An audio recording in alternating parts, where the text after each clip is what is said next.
on the wellness movement, and you are watching Spanglish World and Her Network on Zingo TV, channel 250 and 251. Remember to download the Zingo TV app on your app store and make sure you leave a review. The app is free. Zingo TV is available on Google Chromecast, Amazon Fire and Fire Sticks, Roku and Roku Sticks on all smart TVs from 2016 forward.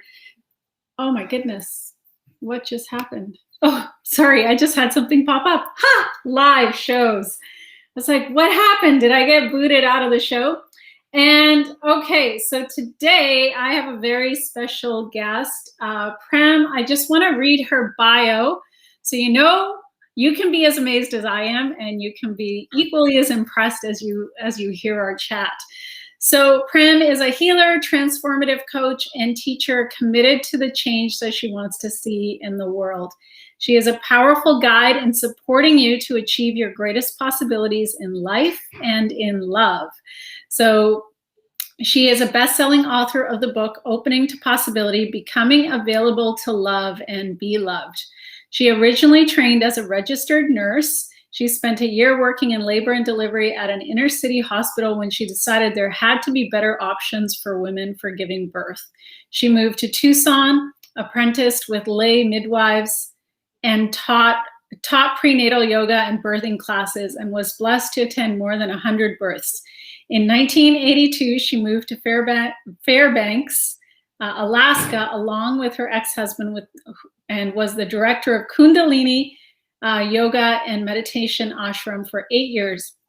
At this time, she taught hundreds of classes in stress management, yoga, meditation, pranayama, and vegetarian cooking for the University of Alaska, and organized a yearly peace prayer day to celebrate the unity of all paths. In the early 90s, she moved her family to Chicago, where she was the co-founder of Choice Marketing, a successful sales and marketing company dedicated to the sale of natural and organic products in over 40 states. And as a vegan activist, she began the first Chicago Earth Save chapter and was one of the first board members for Earth Save International. She was the lead organizer for Beyond Beef campaign. This is interesting because now we have Beyond Meat. Beyond Beef campaign, where over 200 teams handed out flyers at McDonald's all over Chicago, educating consumers about the true cost of eating a hamburger. And in the fall of 2016, she began studying the Lifeline technique, being trained directly by founder Dr. Darren Wiseman. And in 2007, she became a certified Lifeline practitioner. That same year, she began her training as a transformation life coach, becoming certified as a calling in the one and conscious uncoupling transformational coach. Her work brings together many years of experience as a healer and teacher of transformation in mind, body, and spirit. Prem is a fully ordained minister of peace with the beloved community and continues to work with hundreds of men and women all over the world, supporting them to make healthy choices in life and love.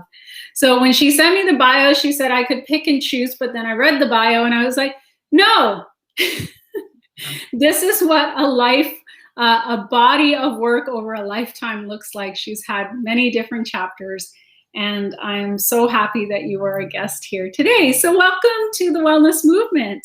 Oh, thank you, Julie. It's so great to be here. Thank you for having me. Yeah, so I don't know, you've had so many different renditions of your career, of your life. I think this is probably all of us who are on the path to self-discovery and transformation. We find like these different chapters of the life we live.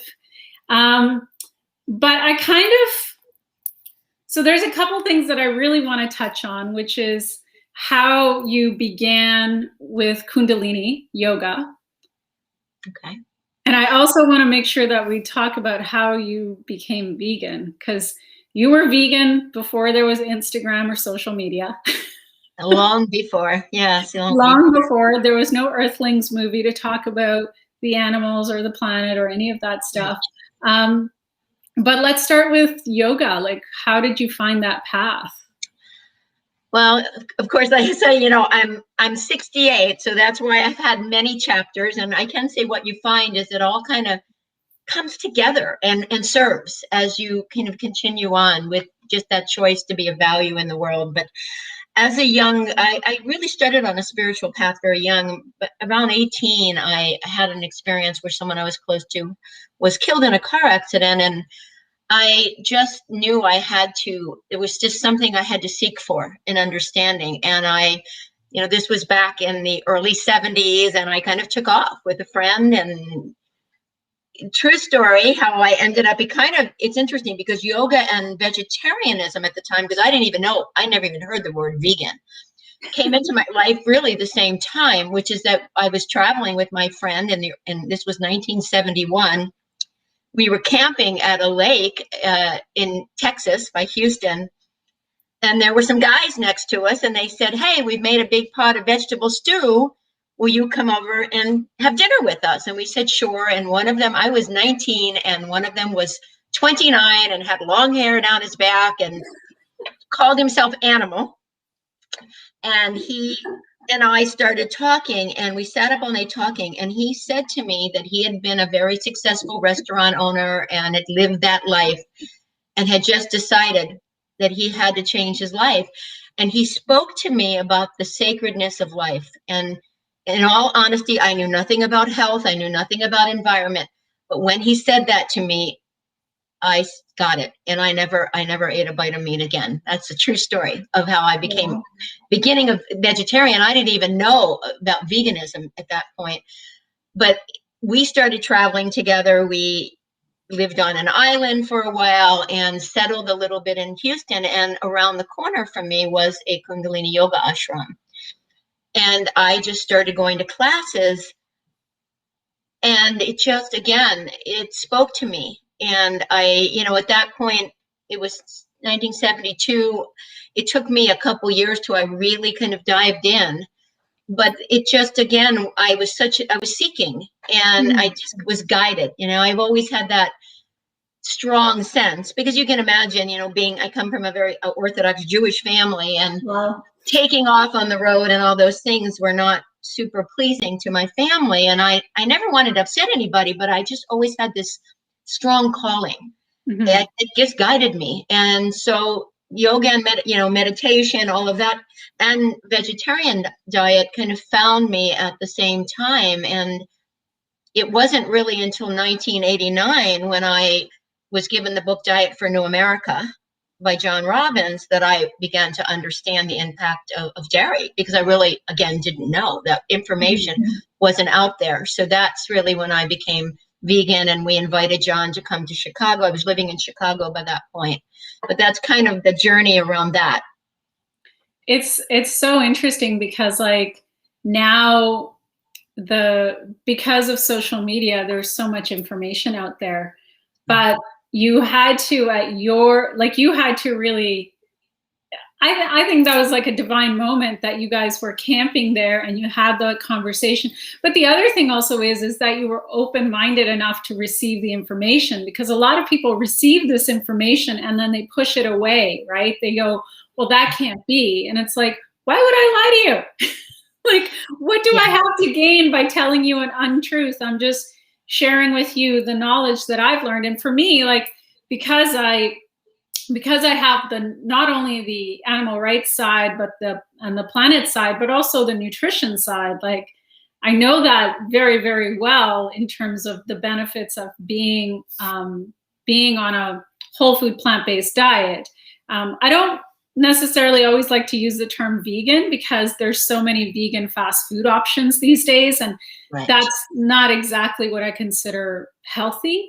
But I always find it interesting that there's this pushback. But I think for you, the thing that's commendable is that you were willing to seek and question and stay open, right? Yeah. Well, it spoke to me, and I understood that sense of sacredness of all life. I'd always, and honestly, I grew up on a standard American diet. And, one piece I didn't say, which was when after my friend was killed, I gained a lot of weight. So at that point, when I met Animal, I was over 200 pounds. Wow. And so I had gained, and first time I tried to do yoga, I couldn't even sit cross-legged on the floor barely. So I understand the journey around all of that, and beginning to embrace and just take one step at a time on that path. But I do. I mean, look, my family honestly thought I was really insane. I mean, they really wanted to commit me. My mother said to me, "You don't even like vegetables." And I said, I never had a real vegetable. I mean, my vegetables growing up were French green beans in a can, corn out of a can, or mushy broccoli that had been frozen. I never saw a real zucchini or a real head of broccoli, or I didn't know what an artichoke was. It was like this whole world was opened up to me that I had no idea. And I'm like, I never really had a real vegetable. And, back then we used to have to travel with suitcases of food because the options were just not available. I mean, if you were traveling, I always traveled with, tofu, you just travel with, and peanut butter and jelly sandwiches, you did the best you could when you traveled, but there really wasn't options available. But somehow I'm grateful as well, because it just resonated. And over time, of course, I just was guided to the right places where I fasted and I began to move my body. And I literally went through a detox I was so addicted to sugar that I literally had like a DT experience where I tremored in detoxing after a few days of being on a juice fast. Yeah. And, but luckily, I always did it. I was in an ashram where people were with me and supervising. I always was very wise about it, but it was amazing to just go through that change. But then on the other side of it was something so beautiful, and that experience of balance that you just don't even know what that feels like until you experience it. Yeah, I mean, I think a lot of people don't realize that so many of the things that are commonly in foods, especially in the standard American diet, it's like literally when people who are eating the standard American diet are literally slowly poisoning themselves. I don't know how to think of it any other way, knowing what I know on the nutrition science. And I know that detoxing is not pleasant, because I used to have I was majorly addicted to sugar too. Even as someone who was plant-based, like I had my sweet tooth. And so I remember when I was detoxing off of it, I was miserable. Like I was very, very unhappy. Now, the good thing is that it doesn't last long. If you just kind of like soldier through it for a few days, you feel a lot better very, very quickly. But yeah, I mean, like one of my struggles is how do you get people to understand that the keys are within them? Well, I think it's always an inside job on everything. As a coach, I work with people in many, from diet to, of course, around relationships, around a lot of things. And I think that's the key always to empowerment, is knowing that it's an inside job. Because if something or someone outside of you has to be different for you to feel better, you're kind of screwed, honestly, because you can't control that. So to me, it's always, that's the moment of liberation, when you realize, okay, I remember, common denominator, me. Okay, good.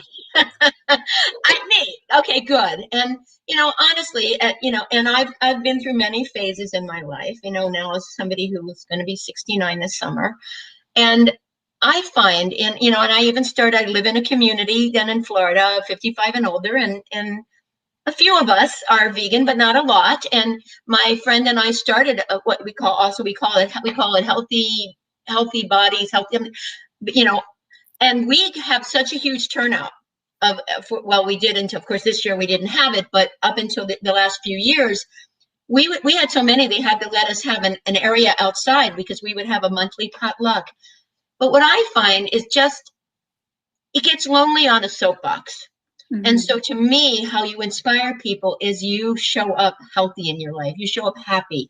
You show up as an example of mm-hmm. that.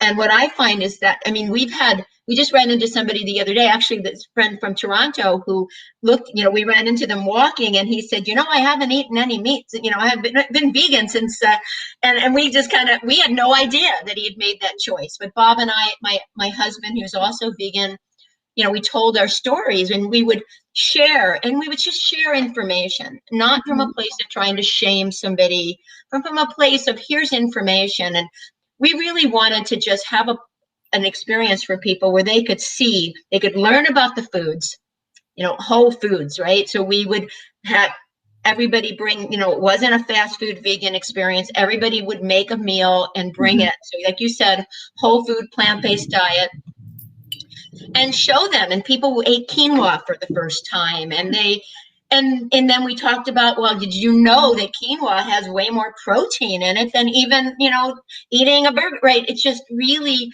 educating people about usable protein and how that works. And so that, that tends to be my orientation, to just inform people.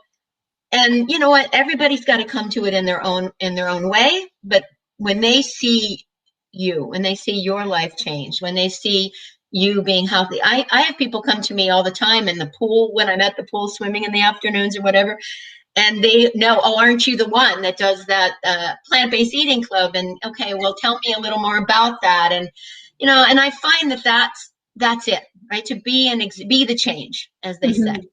Yeah, I mean, to be a living example and embodiment of the principles. And that, I mean, I get messages every single week from people that I wouldn't expect, sending me a message, oh, by the way, I saw, or I shared that video, or I shared that post yesterday. A girlfriend, a teacher, a yoga teacher friend from back in the day, she messaged me. She said, I see your posts and I know it's healthier, but I can't explain to my husband why it's healthier. Like, he might Facebook friend request you, just so you know. And I said, okay, all right. And then I said, in a nutshell, here's why whole food plant-based is healthier. And I shared that with her. And I said, he can always follow my health coaching page on Facebook. There's lots of information there, or my Instagram. I'm always putting stuff out. But yeah, like every single day I get a message from someone sharing that they're trying it, or they're going that way, or they stopped eating meat because they saw something that I posted. And it's great. I kind of want to back up, because Diet for a New America, like, I have it somewhere in my books. That's kind of basically, I would say, I would kind of consider almost like that, sort of like the first wave of the plant-based movement trend in America, because there was that. And then I would say the second wave is probably Dr. Campbell and Dr. Esselstyn with what they've been doing. Yep. Yeah, and now because Dr. Campbell with the China study, and now we're in whatever wave we're in now. But how was that, Diet for a New America? Well, what happened is, we read Diet for New America, and like I said, that it educated me about the impact health-wise. It educated me about the impact environmentally, information I just never had. I knew that I was in alignment with how I was eating, but I really didn't know about these other legs, honestly, about the farming and agriculture and in fact, factory farming and all of that. There was just so much you just don't know. And so I started, I don't know if you know Marla Rhodes and John Besky from Vegan Street, but they're dear, dear friends of mine. And together, we kind of started this first Earth Save chapter, and we started hosting it became Vegan Mania. In the beginning, it was Conference for Conscious Living. So in the beginning, I just was when I read Diet for New America, I got in touch and got to know, I forget her last name, Patricia, who was the first director of Earth Save International. And, now I got to meet John and his wife, Deo, and their son, Ocean. And we invited them, and what happened, so we started this chapter. And then one really fun story is, you probably know of Howard Lyman, and who was also just such an amazing man, is such an amazing man. And I got a call one day from his daughter, and Jeremy Rifkin had written the book Beyond Beef. So we're going back to the early 90s. And Howard had gone to Washington, and I really had never heard of Howard. And his daughter said, my dad wants to do this campaign where he puts teams of people in McDonald's all over the country educating people about the true cost of eating a burger in terms of environment, in terms of health, and and all of that. And she said, "Can you get some activists together and host him and find him a place to stay?" And I'd lived in an ashram for many years, so we were all used to people staying with us. So I said, "Well, he could stay with us for sure." And one night, about 11 o'clock, my doorbell rang, and it was Howard. And he came in, and we sat at the kitchen table. And we always joke, because he's like this big old cowboy, and I'm, my ex-husband, and little earth muffins, and we're and we start talking. And I don't think we stopped talking till 5 a.m. And I was just, tears were running down my face. And I looked at him and I said, "You're the missing link." I feel the tears as I say that, because I said, because you know what, we're all talking about it. We didn't live it. Mm-hmm. And if you all don't, anyone listening doesn't know Howard's story, read The Mad Cowboy. But he has an amazing story of how he was a fourth generation family farmer who turned his family farm into an agribusiness with 10,000 herd of cattle and thousands of dollars every month in antibiotics, and ended up with a tumor on his spine, where when he finally stopped long enough to see the land, he thought, "Oh my God, what have I done?" He said the soil looked like it came from Mars. There were no more birds. There were no more worms.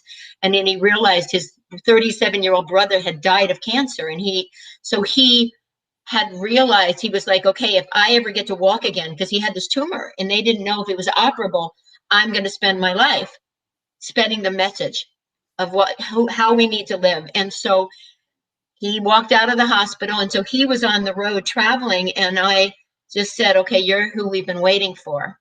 And he was such a powerful speaker. And I was like, and I said, "And whatever you want me to do, I will head up the Beyond Beef campaign in Chicago." I just became an immediate groupie. Mm-hmm. And we did well. We had over 200 teams at McDonald's then. And, eventually Howard became the president of H.E.R for a while. And we had a board, and, it's had many incarnations, but it was such a gift to be part of that beginning story with John Robbins and Howard Lyman and many, I've actually T. Cullen Campbell and Dr. Esselstyn and so many of these people I've had the honor and privilege to spend time with. And I have two dear friends who were not vegan, who are vegan now, who had heart issues, who they want to do a procedure on. And I said, "Call Dr. Esselstyn." Esselstyn, yes. And I will tell you, his wife, Nancy, if anybody out there has issues, she calls you back, and she calls you back very quickly. And both of them now are on vegan diets and never had to go through those heart procedures and are doing so well. Mm-hmm. So these options are available. But yeah, so that's kind of that story around the beginning of Earth Save in Chicago and how we all kind of built the movement there. So that's amazing. So I don't know if you saw anything on social media, but I can't remember. Which organization was it? Animal Rebellion blockaded the McDonald's distribution centers in the UK like for several hours, basically with the goal of stopping distribution as long as possible to the McDonald's restaurants in the UK. I mean, really, I don't know about who got arrested or if there were arrests. A lot of times they end up letting people go and charges don't actually get laid. But I mean, as a result, they ended up shutting down. Several McDonald's had to shut down because they just didn't have the supply. But I mean, I think just to kind of put it in context for people, like the food industry, especially the fast food industry, and I'll single out McDonald's in particular, they spend $2 billion. McDonald's alone spends $2 billion a year in marketing and advertising. That's a lot of money to convince you and your kids to slowly poison yourself with food-like products. And the real cost, I don't know if anybody's, I'll remember the name of the documentary, but the real cost of a hamburger from McDonald's is something like $15. They get subsidies from the government, which is taxpayer dollars. Those subsidies exist in Canada and the US and all over the world. They don't have to pay the environmental cost of the damage that they do to the planet. So they shift that onto future generations. And they don't have to pay for the healthcare costs of the people who are continuously consuming their foods and end up with either obesity, heart disease, type 2 diabetes, or any slew of illnesses, because their argument is always going to be, well, we don't know 100% that eating at McDonald's causes it. And it's like, but there's so much evidence, scientific evidence, that shows that if you eat a standard American diet, wherever you're purchasing it from, you are going to have a predisposition towards certain illnesses. That's been proven time and time and time and time again. And so they have a social responsibility, but because they lobby the government so hard in both countries, in Canada and the US, they get to pass the buck. And it's a shame. So, part of my work as a nutritionist is to share the science and to encourage people to just try it. Just try eating more whole plant foods. Try it for a week, try it for a month, try it for 60 days, try it for 90 days, and really see how you feel before you say that there isn't a better way. Like, our body is so miraculous, it's meant to be in homeostasis. And yet so many things in our day-to-day modern life, from the foods we eat, the amount of stress that we put ourselves under, lack of sleep, lack of exercise, all these things, chemical toxins, all these things are knocking us out of balance. So it's literally an invitation to, like, if things aren't working well within you, and, consequently, if you're not working well, then chances are other areas of your life also aren't working well. Your relationships, your job, all that. It's an invitation to come back into balance, or at least explore the things that could potentially bring you back into balance. Exactly. And, it's funny that, because that's exactly where I was guided because to me, it comes down to self-love, right? And to loving yourself and knowing that you deserve to be in balance in all ways in your life. Mm-hmm. And so that's kind of what led me to the work that I've been doing the last years, which is focusing really on that whole person and all those pieces, like you said, relationships, really understanding balance, understanding yourself as a co-creator in life, and really valuing yourself, trusting how do you feel in that moment, and we become so desensitized.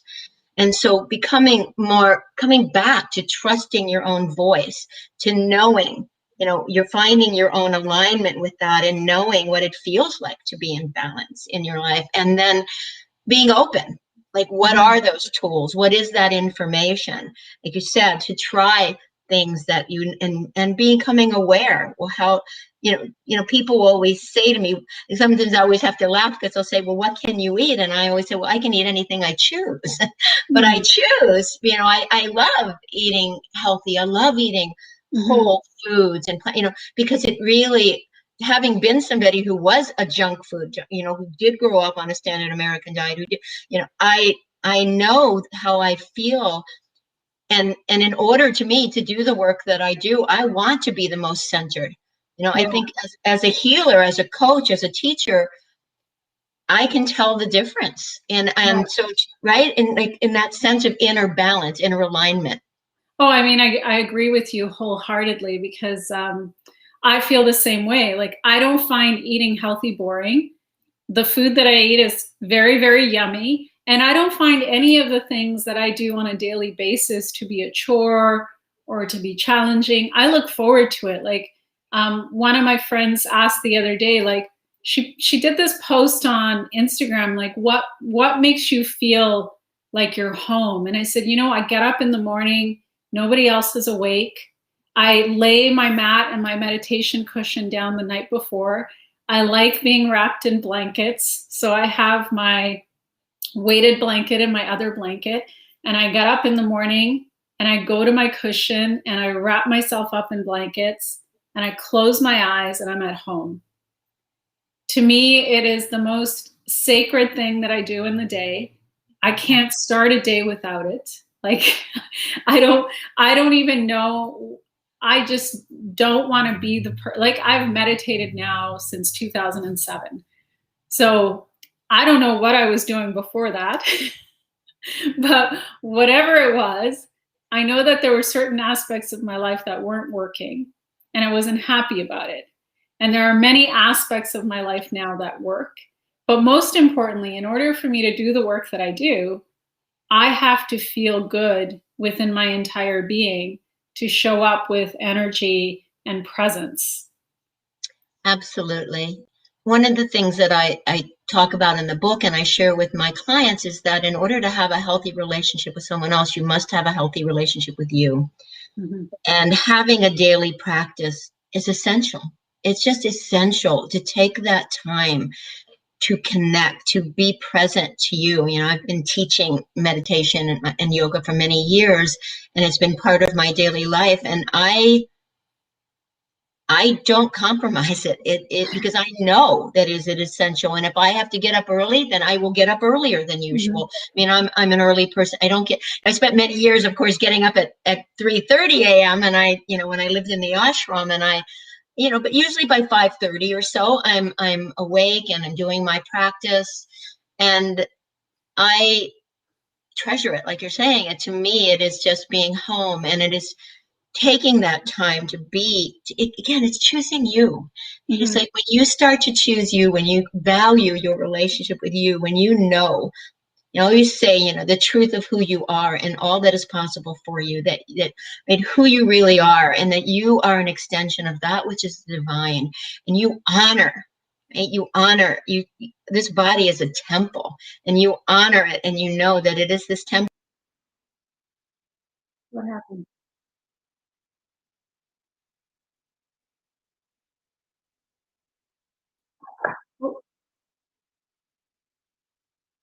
Hey, I don't know what happened. I'm hoping that we can start right back up.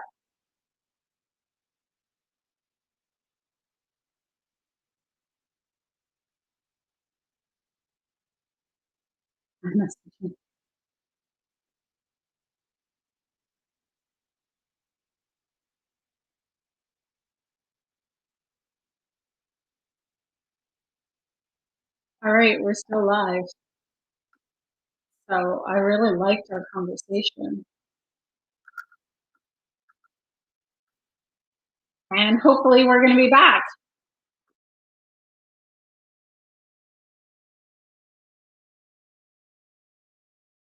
And I really, really loved so much of what she was saying. So I found Prem on social media. For anybody who's watching, I found her on social media quite by accident, and I just really, really loved her message. And so we ended up having a chat. Oh, you're still hearing. Oh, okay, awesome, perfect. So I, for some reason, don't have video anymore. And I'm just gonna try and figure this out. Let me just call Eduardo quickly.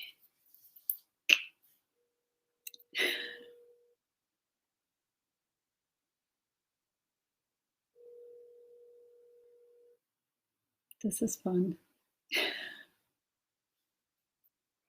Hi. She dropped? Okay, all right, I'm out.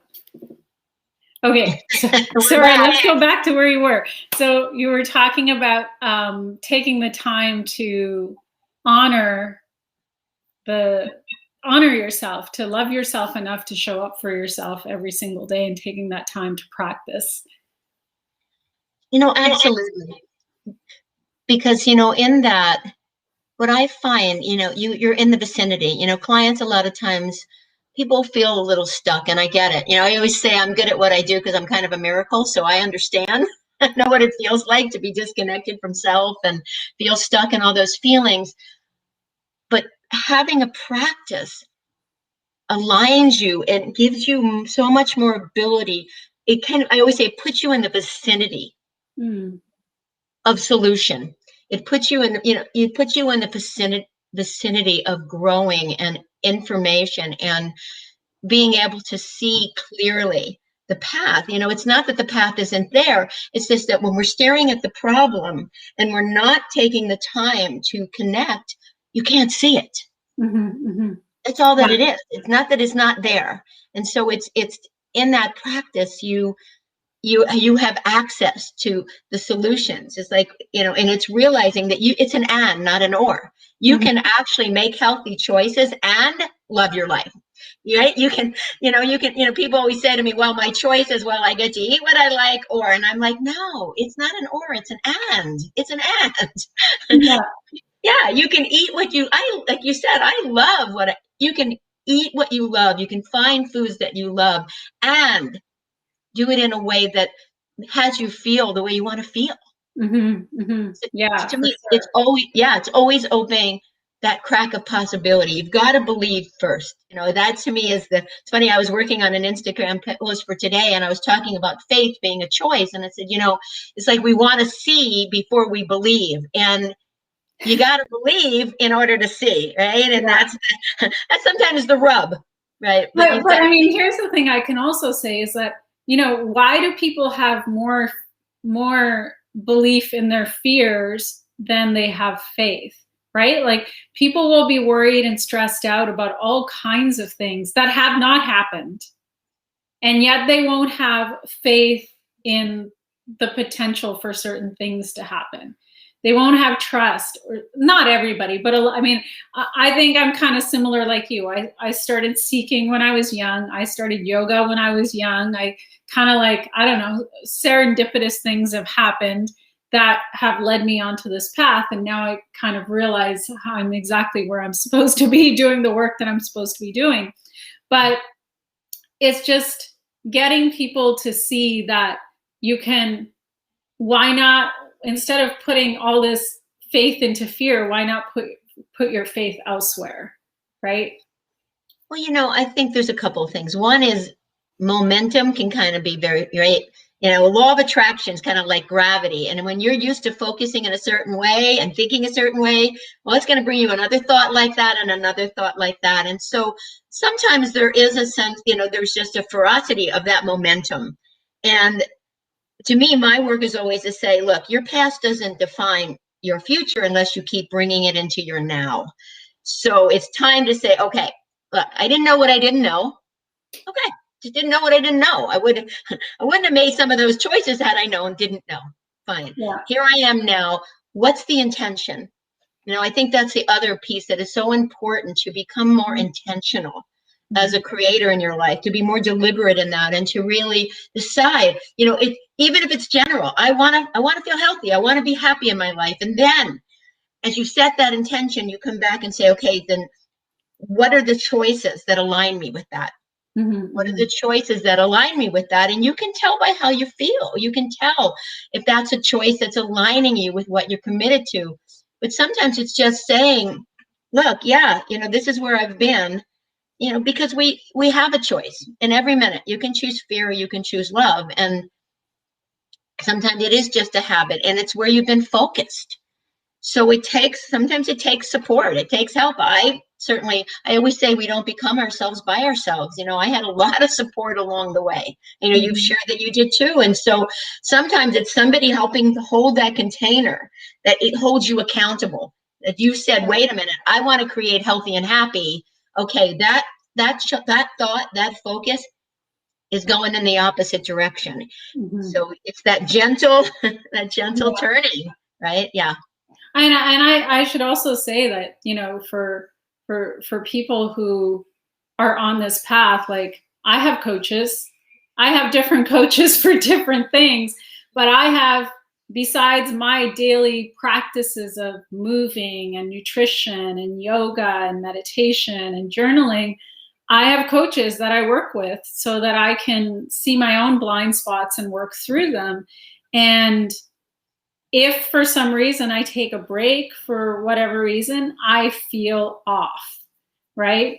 And I'm actually the most alive, the most excited, the most energized in my life when I'm actually working with a coach and actively doing the work. When I stop, if I take a break for whatever reason, it takes a few weeks, but I start to feel a little bit dull, not on my game. And I don't like that feeling. And so I go, okay, all right, what do I need to work on, and who do I need to work with? It's a great inquiry, right? Because like I said, me too. I mean, and to this day, if I find that I'm triggered in some way that I'm having a hard time containing, I reach out. I reach out to someone that I know, because, to me, you start to form relationships with people, whether they're coaching or your friends, and you know that you're both committed to growing. So they're going to help you hold that container, because they know your intention is to grow yourself, to not be stuck in a place, because shame and blame it feels better than hopeless and sad, but there's no access to growth in that, at some point, right? There's just no access. So Right. somebody who can hold you accountable, that says, okay, what is your intention? What's the future that you're standing for? And to me, whenever I work with anyone, that is in our very first session. What's your vision? What are you standing to create? So that, because I'm a fierce holder of that. You tell me, got it. I got it. And so then it's like, all right, then let's come back. Let's see, well, what have you been believing? What have you been believing what are the stories you've been telling yourself? What are the strategies? I was just saying this to a client right before this. We want to build bridges, but we build walls. We want to be connected to people, but we're so convinced we're not safe. And we don't do it on purpose. We wouldn't do it on purpose. We don't realize that was a huge one for me. I had no idea. I so wanted to connect, and yet had no idea all these great strategies I had to separate myself. Right. So we just don't know. I mean, that's the advantage of working with someone, to help you see what you don't see, to hold you accountable, and to really help you align. Because it's not about, there is no, as I always say, there's no law of assertion. There's only law of attraction, but we don't know how to align with that healthiness, with that happiness that we want to create in our lives. And so sometimes it's so helpful to have someone who can stand with you and help you align with that. Yeah. So you have a book, and how can people find that book? Because I think that's a good starting point for anyone, is to get the book and start to enter into this world. Well, I love that. Here, I'll grab it. It's right here behind me. But it's called Opening to Possibility, Becoming Available to Love and Be Loved. And it's my experience of taking someone who had been making some unhealthy choices, who was successful in many areas of her life, but yet deeply confused about why she couldn't kind of create the love, the relationship she wanted. And it talks about our journey together, and the inner journey. It talks about her inner journey, and it's me kind of responding to her story. So it's really relatable. It's a wonderful book. And, it is available on Amazon. You can look it up under Opening to Possibility, or under my name, Prem Glidden. But I think you're right. It would be a great place, just because, to me, you've got to open to possibility before anything changes for you. You've got to decide. I always say to a client, I'm really good at what I do, but unless you're sick and tired of being sick and tired, nothing changes. Yeah. I can't do it for you. I am really good, but you got to be sick, and you've got to say, okay, I'm really clear about what I don't want. What do I want? What am I ready to stand for? And you've just got to be at that place where you're willing, even if it's just a little crack, open that crack of possibility to say, I always say to people, look around. A lot of people are doing it. You're not the one person in the world chosen to be stuck here. I know that, right? And so it's almost like you just find the humor in it. Like, okay, I know I can't be that one person. So let me just be open to that it is possible for me to find the health, to find the happiness, to find the connections that I want to generate, and to be open to what would that inner journey look like. So that's what this book is about. It's about that inner journey. Yeah. That's really great. In fact, I think I might just order it on Amazon just to read it. Oh, thank you. So I know. And I think I think for a lot of people, there's also the fear of being stuck where you are, and then the fear of change. I agree. And I think the fear of change is kind of what keeps them stuck where they are, because it's the devil, as the saying goes, it's the devil, Absolutely. And, look, and a lot of us have done a lot of work. I did a lot of work, and it wasn't that I hadn't grown a lot, but this particular work that I've now been trained in, I was trained by the amazing Catherine Woodward Thomas in her transformation of identity work, because it's helping you understand what you're believing. Mm. And is that true? Like, what am I believing? Right? To really talk to that, because we create from where we're centered. And so as you become aware, like, okay, yes, it's like, just to name it, what's the feeling? That, yeah, like you said, I'm scared. I'm scared. Okay, well, let's talk to this part of you. I heard a beautiful analogy just recently that I loved. It's like you've got a board of directors, and there's one member that's fear, and one member that's angry, and one right, and but you're the chairman. And so you're taking time to be with this part of you and talk to her. One of the most brilliant things that was ever said to me by Catherine was that she said to me, you keep rejecting the part of you that's felt rejected her whole life. Mm. And I thought, you know what? You're right. I hated that part of me. I mean, I'm a yoga teacher and a meditation teacher, and here I had this part of me that would get whiny and needy, and when I got in relationships, and I thought, you're right. And these parts of us, they need to be heard and understood, but from the adult you that can mentor them. Right? Because look, when clients come to me, a lot of them, they've been naming their patterns for years. They're looking for change. Right. They're looking for something to be different. And so I get that. And so to me, it's understanding, how do you, I just was working with somebody who, it's just so beautiful today. We had this beautiful conversation because when I first met her, she was very much in non-possibility. And now she's showing up as the adult. And it doesn't mean that her 10-year-old doesn't pop up, but she's been practicing for a while now. And now she's able to notice it. She's able to honor her, but she's also able to know, reacting from that part of me that's triggered, reacting before I'm back to center, before I'm centered in the wise adult, it's just not going to go well. And I'm not going to create what I want here. I'm not going to create what I want. And so to me, it's still the journey. It's a journey that I take. We all get triggered. Yeah. But it's knowing, right, when you're triggered, it is not the time to write that email. It's not the time to write the text. It's not the time to make the phone call. It's the time to say, sweetie, what's going on? Mm-hmm. What are you believing that has you feel so stuck, Angel? What are you believing? And do you know, this is where I love Byron Katie's work. Do you know without a doubt that that is what's true? And who do you become when you believe that? Yeah.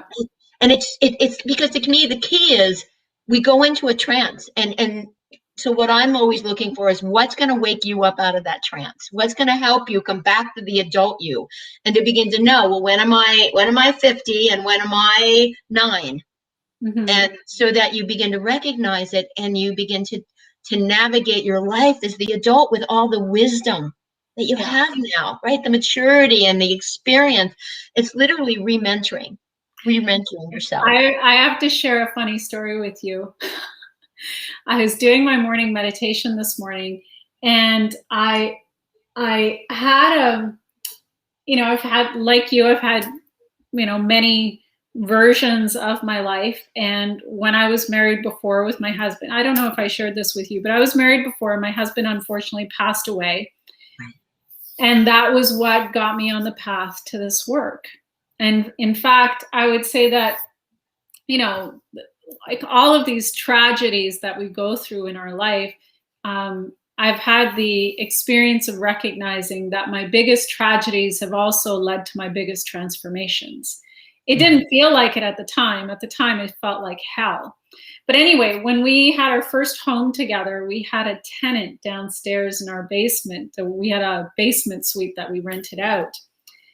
And for some reason, she popped into my meditation this morning because she wrote a really cruel letter to me and mailed it to me after she had moved out of her home. I think she had been gone for a year or two at that point.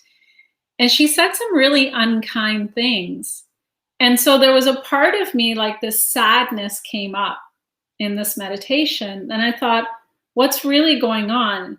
And what was I like? Who was I back then? And what was I trying to do that maybe got misinterpreted by this person, and we never really had a conversation to clear it. And I know my intention at the time was I just wanted to be her friend. I admired her, but I never expressed that.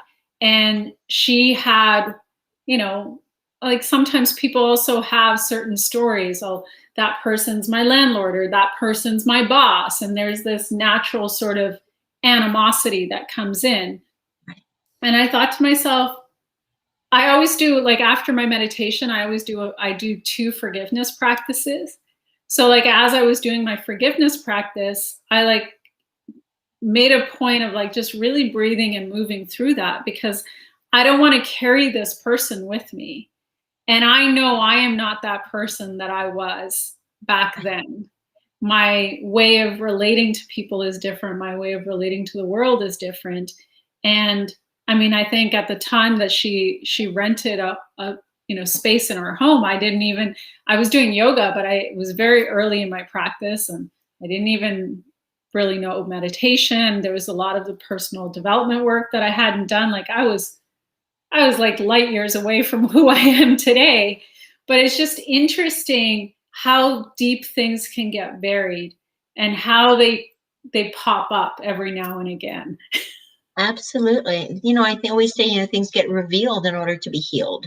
Right? Yeah. And so, it was like you were ready to be with that and create that healing. But, I think you're right. Self-forgiveness is a big one for all of us. And what I always say is the way we make amends to ourselves is by showing up differently as we move forward. Right. And so I love what you said, that, I'm not that person anymore, and I get it. And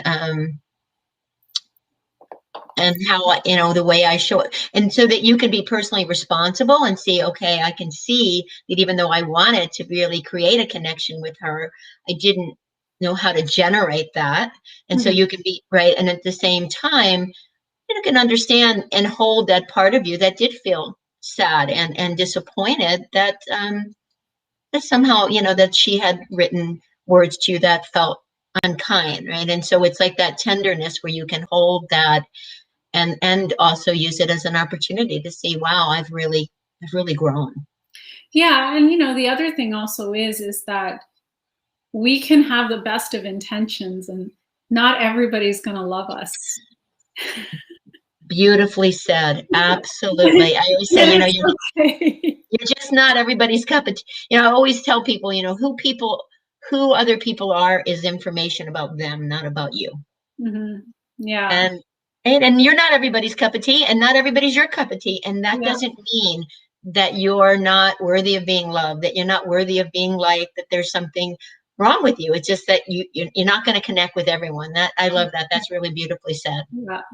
And I think the important piece there is to like not get too hung up on it, and to just, I worked with a therapist for a little while out of Alberta, and she used to always say, bless and release.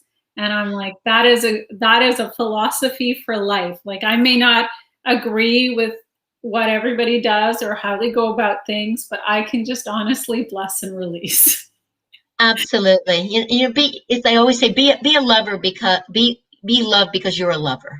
Right? You're loved because you're a lover, and it doesn't matter that, letting go of it being conditional, right? Just we love because we're lovers, and that's who we're here to be. And those that are ready and able to receive that it's okay. And those that are not, that's okay as well. And you just love them and bless them. And, I love that, bless and release. Very nice. Yeah. Yeah. So remind me the name of your book again. I know it's on your Instagram, so I don't forget. Yep. Open to Possibility, Becoming Available to Love and Be Loved. People who would like to reach out to me, they can reach me at premglidden.com, or on Instagram at Transformation Coach Prem. And I offer a free 30-minute discovery call with anyone who thinks they might be interested in just chatting about how I might be able to support you. There's also a free meditation on my website at premglidden.com. There's a free download of a meditation that I love to share with you, that just, to help you, guide you in your practice. And in the book, each chapter offers a practice, and there's an audio to that practice as well. So there's 5 practices that are available to you as part of buying the book. Okay, awesome. I love it. I am so grateful to you for coming onto the show today and sharing all of your wisdom. I feel like I've met one of the pioneers of the animal rights movement in North America. So I'm thankful for that. I'm thankful for how you're showing up in the world and the work that you're doing, that you're continuing to serve and give to others. And yeah, so thanks to everyone who tuned into the show. This show can be heard on Spanglish Radio Network. Her network is part of Spanglish World Media. Check out spanglishworld.ca for all news and programming. Spanglish World. Watch it, hear it, read it, download it, and live it. Thank you. Thank you.